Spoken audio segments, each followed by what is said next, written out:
Ijaarsi mana barumsaa Haifaa Boruu Bultii Addaa Wallisoo sadarkaa lammaffaa qarshii biiliyoona tokko oliin baatii torba keessatti ijaaramee xumuramuu eegalchiifame. Ministeera barnootaa Piroofeesar Biraanuu Naggaa fi hoogganaan biiroo barnoota Oromiyaa Dooktar Tolaa Bariisoo godina Shawaa Kibba Lixaa aanaa Wallisoo ganda Obbii Kojiitti mana barumsaa Haifaa Boruu Bultii Addaa Wallisoo birrii biiliyoona tokko qabxii 2.7 ijaaramuu ijaarsa isaa jalqabsiisan. Hoogganaan biiroo barnoota Oromiyaa Dooktar Tolaa Bariisoo sagantaa jalqabsiisa ijaarsa mana barnootaa Haifaa Boruu Bultii Addaa Wallisoo kanarratti haasaa taasisaniin mootummaan naannoo Oromiyaa xiyyeeffannoo addaa barnootaaf kenneen mana barnootaa bultii addaa baay'ina isaa ol guddisuun barattoota 3,500 akka naannichaatti barsiisaa jira jedhan. Mootummaan naannoo Oromiyaa barnootaaf xiyyeeffannaa guddaa kennee hunda caalaa hojjechaa jira.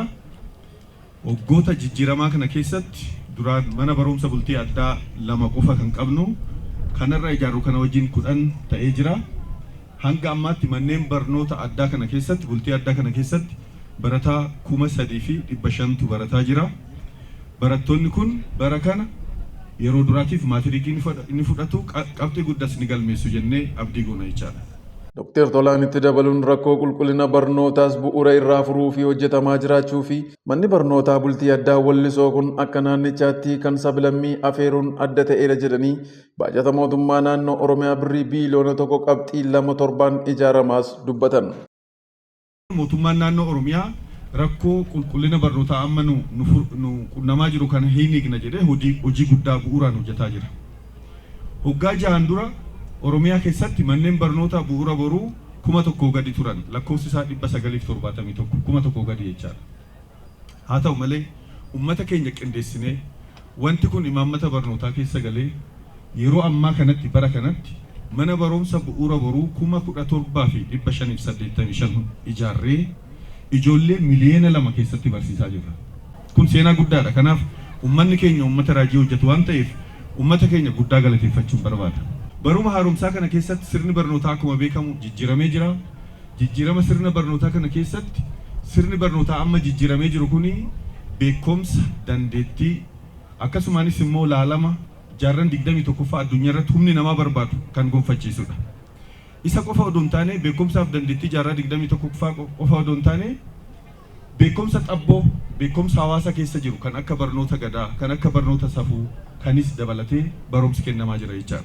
So manni barumsaa har'a Wallisoo irratti ijaarru kuni ijoollee Itoophiyaa keessaa walitti dhufan ijoollee kalibarii guddaa qaban Oromoos kan biraas dabalatee kan barsiisu ta'uusaa adda isa taasisa jechaadha. Ijaarsa mana barumsaatiif kanaaf kan oolu biiliyoona 1.7 kan ijaaramu ta'a. Guutumni bajanni kuni mootummaa naannoo Oromiyaatiin kaa'amu ta'a jechaadha. Ministeera barnootaa Itoophiyaa Piroofeesar Biraanuu Naggaa saganticha irratti argamuun biyyi kun gaggeessitoota egeree kutaalee biyyattii hundaa irraa bahan biyya jaallatan barattoota dorgomoo ta'an oomishuu qabdii dubbatanii kanaaf barattoota Itoophiyaa fakkaatan horachuu fi manni barnootaa kun bu'uura gaarii kan fidudha jedhan. ይህች ሀገር የወደፊት መሪዎች ያስፈልጓታል። የወደፊት መሪዎች በችሎታቸው ከሁሉም የሀገሪቱ ክልል የመጡ ዋናው ብቃታቸው ዋናው አገር መውደዳቸው ዋናው እቺን ሀገር ወደፊት መውሰድ ዋና ፍላጎታቸው የሆኑ የሚቀጥለውን ትውልድ መሪዎች ማፍራት አለብን።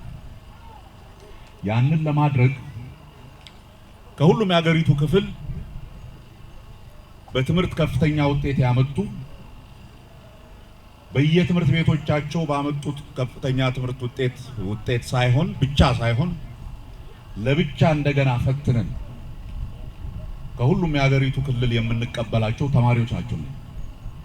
ኢትዮጵያን የሚመስሉ ልጆችን አምጥተን በአንድ ላይ አብረው እያደጉ አብረው እየተማሩ አብረው ስለ ሀገራቸው እያሰቡ እንዲያድጉ ነው የምንፈልገው። በዚህ ምክንያት በረጅሙ ስናስበው ከምንሰራቸው ትምህርትን ለማሻሻል ከምንሰራቸው ስራዎች ውስጥ ይሄ አንድ ተጨማሪና ትልቅ ውጤት ያመጣል ብለን የምናስበው ትምህርት ቤት። Piroofeesar Biraanuu mana barnootaa gaggeessitoonni egeree keessaa itti ba'an asitti banamuun hiikoo guddaa qaba jedhanii ijaarsa isaa fi tumsa gochuu mootummaa naannoo Oromiyaa galateeffataniiru. ኦሮሚያ ውስጥ ወሊሶ በመሆኑ በጣም ደስ ብሎኛል። ብዙ መሪዎች የበቀሉበት አካባቢ ከሆነ ብዙ የወደፊት መሪዎች የሚበቅሉበት ትምህርት ቤት መከፈቱ ደግሞ እዚህ በጣም ትልቅ ትርጉም አለው ማለት ነው። መስከረም ላይ 250 ተማሪዎች ከሁሉም ቦታ የተውጣጡ 250 ተማሪዎች እዚህ ይመጣሉ። ያንን በማድረጋቸው የኦሮሚያ ብሔራዊ ክልላዊ መንግስት መስተዳደርን በጣም ማመስገን እንፈልጋለን።